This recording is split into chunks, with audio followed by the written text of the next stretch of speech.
49 to 75 कोई परेशान नहीं है। इशिता आप अभी आए हो, 49 to 75 कोई प्रॉब्लम है? No sir. सर 75 71 में मुझे एक टर्म पूछनी थी। हाँ 71 में आपको एक टर्म पूछनी है, जी बताइए। Price adjuster. एक सेकंड, हाँ क्या पूछा आपने? Price adjuster. Adjuster. Price adjuster जो अपने हिसाब से प्राइस चेंज कर सके, those who, the person who is having a control over the sir price। हाँ इसका आंसर तो सर प्राइस मेकर है, मुझे पता है। वैसे सर हाँ प्राइस एडजस्टर किसी कंपटीशन में होता है क्या? नहीं नहीं नहीं, प्राइस एडजस्टर तो discriminating monopoly. Price adjuster actually में क्या होगा ना, जो कुछ कंडीशंस के बेसिस पे प्राइस को चेंज कर सके। कंडीशन में चेंज होगा तो मैं प्राइस को चेंज करूंगा, तो ऐसा किसी मार्केट में नहीं होता, जनरल टर्म है। Okay sir. हाँ 70 क्या पूछा आपने? किसी ने 75 थी क्वेरी, कौन सी थी? 7 Yes, sir. 75 है ना? 75 at price P1, right. P1 पर the firm in the figure would produce, तो P1 है तो मेरी मार्जिनल कॉस्ट रिकवर होनी चाहिए, लेकिन अब प्रॉब्लम क्या हो रही है, P1 प्राइस पे तो मेरी एवीसी रिकवर ही नहीं हो रही अगर आप सही से देखें। और अगर एवीसी रिकवर नहीं होती तो मैंने आपको बोला कि आप किसी भी हाल में आउटपुट शटडाउन पॉइंट वाले टाइम में बताया ना मैंने, मैं माल ही 10 रुपए का बना रहा हूँ, बिके 9 रुपए में, तो कोई फायदा नहीं है। हर हाल में आपको ध्यान रखना है कि आपका प्राइस इक्वल्स टू क्या हो, एवरेज वेरिएबल कॉस्ट, तभी Yes. आप प्रोडक्शन करेंगे। तो यहाँ क्वेश्चन देखने में हमें लग रहा है कि P1 किसी भी लेवल ऑफ क्वांटिटी पे देख लो, Q1 Q2 Q3 7 8 9, हमारा एवीसी हर हाल में ऊपर ही है, वो P1 पे हो ही नहीं रहा, तो यहाँ प्रोडक्शन वाइबल ही नहीं है, तो जीरो आउटपुट होना चाहिए। बाकी आप आंसर देख के बताओ क्या आंसर दिया सो जीरो आउटपुट ही है ना? तो आप हमेशा ध्यान रखेंगे average variable cost should be recovered. अगर मैं अपनी कॉस्ट ही रिकवर नहीं कर पा रहा तो मैं प्रोडक्शन किसी भी हाल में नहीं करूंगा।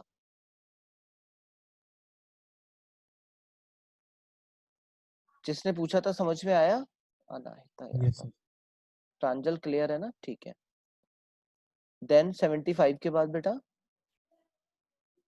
सर आपने जो प्राइस एडजस्टर के लिए कहा था वो मोनोपोलिस्टिक कंपटीशन में अप्लाई नहीं हो सकता कि क्वालिटी के बेसिस पे चेंज हो गया? हाँ लेकिन मैं प्राइस मेकर ही हूंगा ना, अपनी क्वालिटी के बेसिस पे प्राइस मेक करूंगा। प्राइस एडजस्टर क्या होता है कि जैसे कोई कंपोजिशन में चेंज होगा तो every price maker can be the price adjuster, but price adjuster is a broad term है। गवर्नमेंट पॉलिसीज से लेके बहुत सारी चीजें जब भी कुछ चेंज होंगे हम चेंज कर सकते हैं।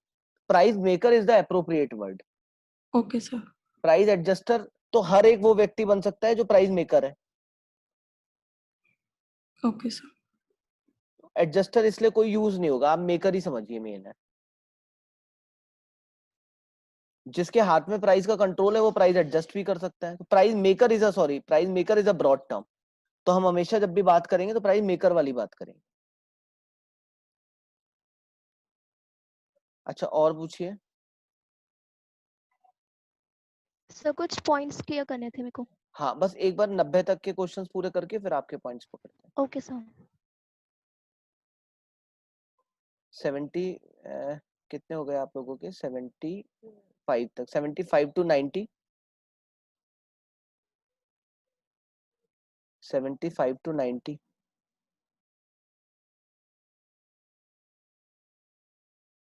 नहीं है कोई प्रॉब्लम तो अतीबा आप अपने पूछिए। सर पेज नंबर 4.193 पे डिफरेंसेस दे रखे हैं। 4.193 पे यस ओके सर। अच्छा, I'm कर 193 पे 193 पे हाँ यस। सर इसमें last fifth point, product is produced at the minimum average cost. एक मिनट, टेबल 7 इसमें 1 2 3 4 5 कंप्लीट लास्ट है। Fifth last fifth sir, last fifth. 1 2 3 4 5 product is produced at the minimum average cost, product at the declining portion of average cost curve, और produce at the decline portion of average cost curve. ठीक है, देखो क्या होता है कि monopoly या monopolistic competition के केसेस में आप ये होते हैं आपकी एवीसी, एवरेज वेरिएबल कॉस्ट, वो एवरेज कॉस्ट। तो परफेक्ट कंपटीशन में तो क्योंकि इतने सारे लोग बना रहे होते हैं कि रिसोर्स मैक्सिमम यूटिलाइज हो जाता है, तो हमेशा मानते हैं कॉस्ट यहां बनती है। पर मोनोपोली या मोनोपोलिस्टिक कंपटीशन में हमेशा सरप्लस कैपेसिटी बची रह जाती है। एक ही आदमी बनाने वाला होता है तो ये माना जाता है कि रिसोर्सेज प्रॉपर यूटिलाइज कभी नहीं कर पाएगा, ये अजम्पशन होता है। और मोनोपोलिस्टिक कंपटीशन में क्योंकि कंपटीशन है तो आप जो है हर आदमी को कंपटीशन फेस करना पड़ता है, तो मैक्सिमम नहीं बना पाता। तो हमेशा उसमें ये माना जाता है कि जो एवरेज कॉस्ट गिरती हुई है यहां कहीं बनेगा प्रोडक्शन, बट लीस्ट कॉस्ट कभी भी अचीव नहीं हो पाएगी। This is the assumption based theory. Assumption क्या कहते हैं कि मोनोपोली के केसेस में एक ही पर्सन बना रहा है तो हमेशा ये एज्यूम किया जाता है, एज्यूम किया जाता है कि वो best of the best production utilization नहीं कर पाएगा कैपेसिटी का, इसलिए कॉस्ट तो गिरती हुई लेगा बट लीस्ट कॉस्ट नहीं लेगा। तो यहां कहीं बनाएगा एवरेज कॉस्ट में। Okay, sir. और सेम ये एजम्पशन बेस है, ये एजम्पशन है कि वो Okay. कभी भी अपने सोर्सेस को बेस्ट यूटिलाइज नहीं कर पाएंगे। ओलिगोपोली Okay, में sir. एक अच्छा और बताइए, और कौन कौन से पॉइंट्स हैं आपके? और भी थे ना अतीबा? तो वही थे उसके नीचे के कि रिसोर्सेज पूरे तरीके से यूटिलाइज नहीं होते एंड ऑल।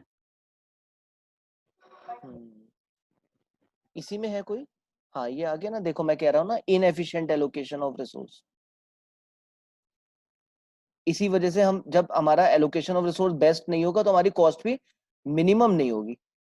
कॉस्ट कम तो होगी बट कॉस्ट मिनिमम नहीं होगी। तो दिस इज ओनली एजम्पशन, ऐसा मान के इस थ्योरीज को पढ़ते हैं। एंड सर क्वांटिटी आवाज वो कट रही, प्रोड्यूस करते हैं आवाज कट, पॉइंट इक्विलिब्रियम क्वांटिटी वाला। बेटा आवाज कट रही है, एक बार आप रिपीट करोगे मेरे पास दोबारा? सर लास्ट फोर्थ वाला जो पॉइंट है इक्विलिब्रियम क्वांटिटी वाला, तो ये क्वांटिटी भी कम प्रोड्यूस करते हैं। ये जितना इंडस्ट्री का बेस्ट, इंडस्ट्री की बात कर रहा हूँ, किसी एक फर्म की नहीं, इंडस्ट्री का जो बेस्ट यूटिलाइजेशन होता है रिसोर्स का वो नहीं कर पाते।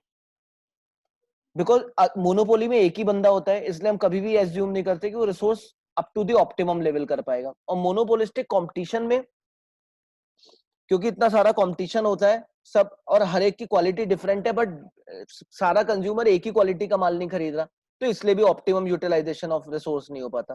तो जब ऑप्टिमम यूटिलाइजेशन ऑफ रिसोर्स नहीं हो पाएगा तो आप कॉस्ट तो कम कर लोगे, यहाँ कर लोगे, बट आप मिनिमम कॉस्ट नहीं कर पाओगे। तो लास्ट 4 1 2 3 4, तो इसलिए equilibrium quantity other market form से थोड़ी सी कम होती है आपकी, क्योंकि आप ऑप्टिमम अचीव ही नहीं कर पाते। तो जितना भी अचीव करोगे इसे ही हम फिर इक्विलिब्रियम मानेंगे। ये नॉट अचीवेबल पॉइंट है, ये अजम्पशन है ये वाले। आप मेरे को ही किसी एक इंडस्ट्री का दे दो तो मैं उस इंडस्ट्री के जो रिसोर्स बेस्ट यूटिलाइज हो सकते हैं वो कभी नहीं कर पाऊंगा। और मुझ जैसे अगर 100 लोगों को लाइसेंस दोगे तो जो इंडस्ट्री मैक्सिमम एक्सप्लोर हो सकती है वो हो जाएगी, इसलिए परफेक्ट कंपटीशन में हाईएस्ट हो जाता है प्रोडक्शन।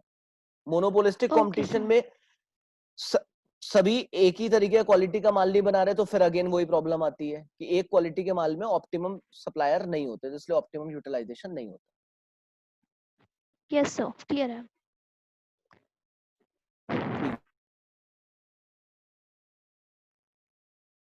और किसी बच्चे को डाउट है किसी पॉइंट पे? आपने लास्ट वाली क्लास देख ली थी ना, उसमें मैंने टाइप ऑफ ओलिगोपोली आपको बता दिया था। प्राइस डिस्क्रिमिनेशन में आपको कोई डाउट है Aditi?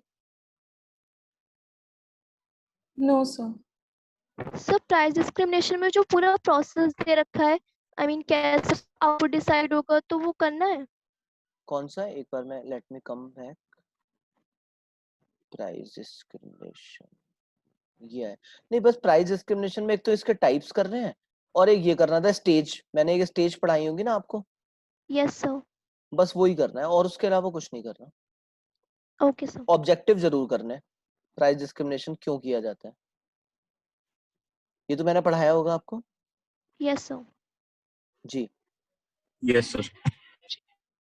Conditions are very important. और कोई पॉइंट है? सर पेज नंबर 4.195 पे। एक सेकंड अनुज, 195 पे 10 पेज पीछे था। 195 पे 195 पे जी अनुज। सर पॉइंट नंबर 2 सम इकोनॉमिस्ट अज्यूम वाला एक्सप्लेन कर दीजिए। Some economist assumes that an oligopolist is able to predict the reaction pattern of his competitor and on the basis of his production he makes decision relating to price and quantity. In counter model the firms मतलब वो कह रहे हैं कि हम assume कर लेते हैं कंपटीटर क्या करने वाला है। ये कुछ इकोनॉमिक्स मानते हैं कि ओलिगोपोलिस्ट को पता होता है कि फ्यूचर में उसके कॉम्पिटिटर क्या करेंगे और उसके बेसिस पे वो पहले से ही एक्शन स्टार्ट कर देता है प्राइस और क्वांटिटी के। In Carnot model, the firm's control variable is output in contrast to price. They do not collude. In Stackberg's models, the leader commits to an output before all other firms. Firms are the follower and ये अलग अलग models दिए हैं। जैसे ये है Cournot model, ये तो कह रहे हैं कि प्राइस क्या होगा उसके बेसिस पे ही हम अपना आउटपुट कंट्रोल कर लेते हैं, यानी प्राइस बढ़ेगा या गिरेगा। अगर प्राइस बाकी सारे लोग प्राइस बढ़ाएंगे, मैंने गैस कर लिया कि मेरे कॉम्पिटिटर प्राइस बढ़ाने वाले हैं, तो उनका आउटपुट भी मुझ पे शिफ्ट होगा। Yes sir. है ना? तो I must have that sufficient stock. और अगर आगे कॉम्पिटिटर प्राइस गिराने वाले हैं तो मैं तो एक दिन में प्राइस गिरा नहीं लूंगा, तो मेरे पास उतना जो है उस मेरे पास कम आउटपुट होना चाहिए, मेरा स्टॉक नहीं सड़ना चाहिए। तो वो कह रहा है कि कॉर्नर, ये कुछ लोग तो क्या कह रहे हैं, सम इकोनॉमिस्ट जिसमें कॉर्नॉट हो गया, स्टैकलबर्ग हो गए, ये लोग कह रहे हैं कि हम पहले से ही हमारा कॉम्पिटिटर क्या करेगा उसको गैस कर लेते थे, और कॉर्नॉट क्या करता था, वो कहता था उसी के अकॉर्डिंग मैं आउटपुट कंट्रोल कर लूंगा, मुझे आउटपुट मेरा ज्यादा बिकेगा या कम बिकेगा, मैं उसकी अवेलेबिलिटी उतनी रखूंगा, तो प्राइस से कभी भी मेरा आउटपुट कॉल्यूड नहीं करेगा। और स्टैकलबर्ग मॉडल में वो कह रहे हैं leader commits to an output before all other firms, the rest of the firm are followers and they choose their output so as to maximize given the leader's output. ये क्या कहना चाह रहा है भाई?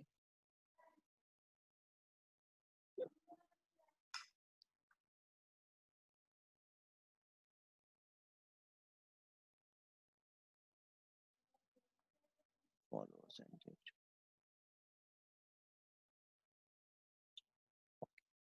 अच्छा, इसमें क्या होता है, क्योंकि ये ओलिगोपोली की बात चल रही है ना, तो ओलिगोपोली में ये क्या कह रहा है स्टैकलबर्ग की एक लीडर होगा, वन इज लीडर,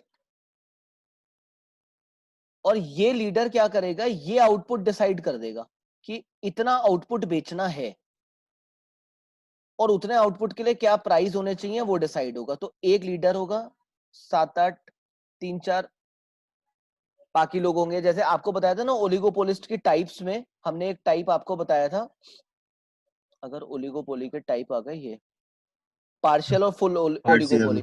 तो पार्शियल ओलिगोपोली में क्या होता है, one is the leader.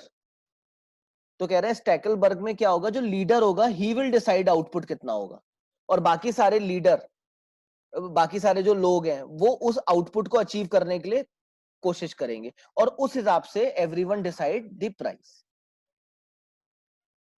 Cournot model में कह रहे हैं कि सब लोग कॉम्पिटिटर हैं एंड ये कॉम्पिटिटर गैस करेगा कि ये क्या करेगा और अकॉर्डिंगली वो अपने पास अवेलेबिलिटी ऑफ गुड्स रखेगा।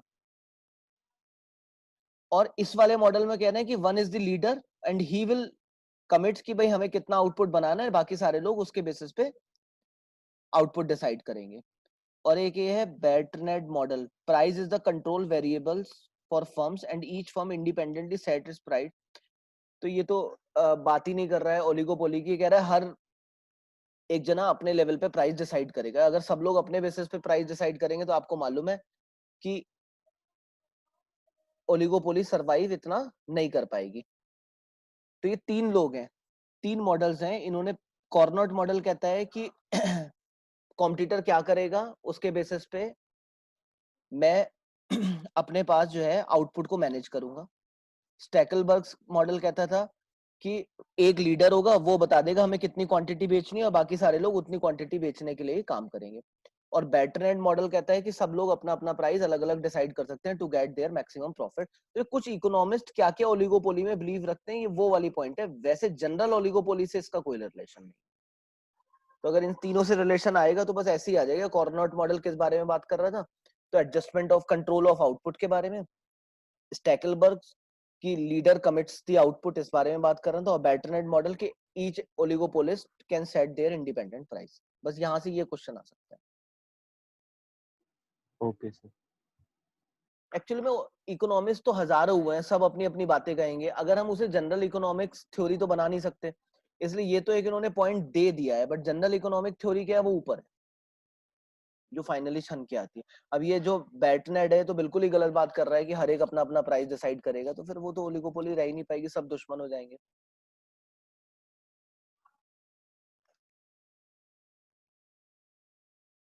जी पूछिए। सर मोनोपोली में relationship between AR and MR में पॉइंट था एक, the slope of the MR curve is twice that of the AR curve. Sir इसे ये भी एक, एक्सप्लेन कर दीजिए। ये मैंने तब भी बताया होगा कि ये ऐसे है, और ये कहते हैं कि ये दोनों पोर्शन हाफ होंगे।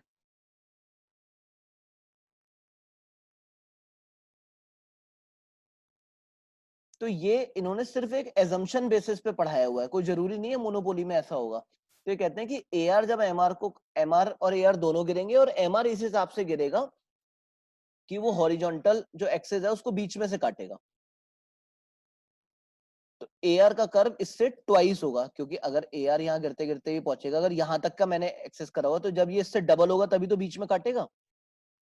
भाई एआर जाते जाते कहां तक पहुंच सकता है, जीरो के पास तक। तो अगर इतना एरिया है, इतना एरिया है, तो अगर मुझे इसे बीच में से काटना है तो इसका स्लोप जस्ट क्या होना चाहिए, इसके डबल होना चाहिए। तो एक एजम्पशन बेस है कि एआर एमआर हमेशा बीच में से काटेगा, और एमआर एक्स एक्सेस को बीच में से काटेगा, इसलिए वो एआर के डबल स्पीड में होगा। बट ऐसा होना कोई जरूरी नहीं है। उन्होंने बोला भी है ये बात की, ये एजम्पशन है। ये किस पॉइंट पर है, पेज नंबर बताइए। सर 82 था, सेकंड, एक सेकंड। सो 1.182 सेकंड पॉइंट रिलेशन।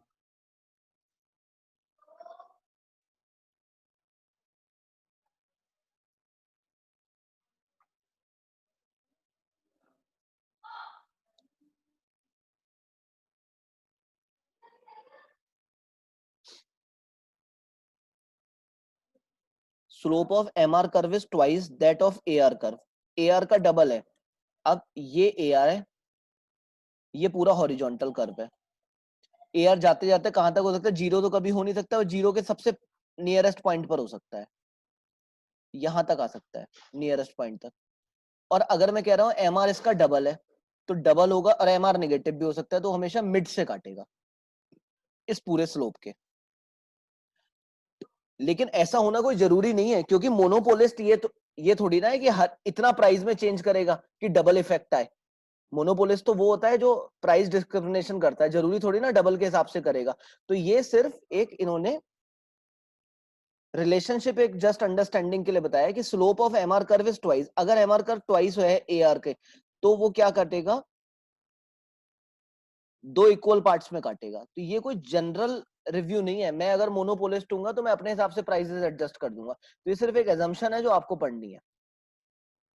एआर कभी भी ओके जीरो सर। होगा नहीं, है ना। तो ये इसका कोई एक्सप्लेनेशन नहीं है, ये सिर्फ एक अंडरस्टैंडिंग के लिए बनाया हुआ है।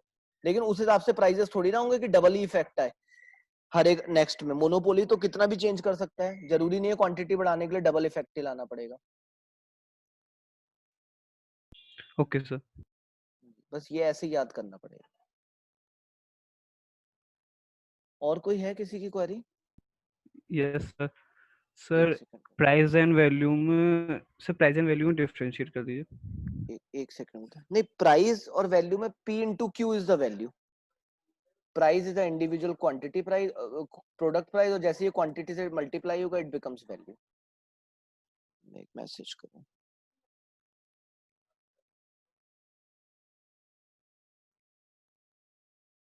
कोई भी चीज वैल्यू तब बनती है जब वो क्वांटिटी से मल्टीप्लाई हो जाए। तो मैं कह रहा हूँ 10 रुपए मेरे गुड्स का प्राइस है, तो ये तो प्राइस हो गया जो एक गुड्स का है, और मैंने 25 क्वांटिटी बेची, तो वैल्यू कितनी हो गई 250। तो when price is multiplied by quantity that is called value. Value is also known as TR, total revenue. कहाँ दिया हुआ है वहां पे ये एक्सप्लेनेशन होगा, एक बार देख लेते हैं। सर स्टार्टिंग में है मेरे आपसे। यूनिट 1 में ना, कहाँ पे पेज नंबर बोलो। सर मुझे ऐसे याद नहीं, लेकिन शायद बिल्कुल स्टार्टिंग में था। तो मैंने आपको बता ही दिया ना, प्राइस और क्वांटिटी को जैसे मल्टीप्लाई करोगे वो वैल्यू बन जाएगा।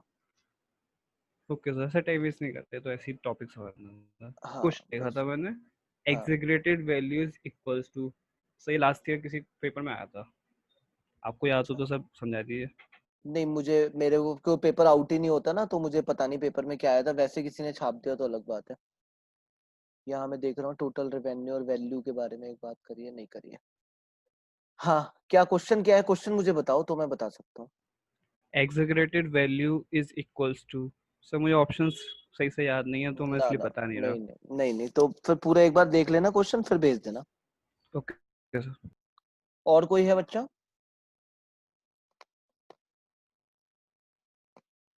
हो गया सबका? अब ना हम बीसीके शुरू करेंगे।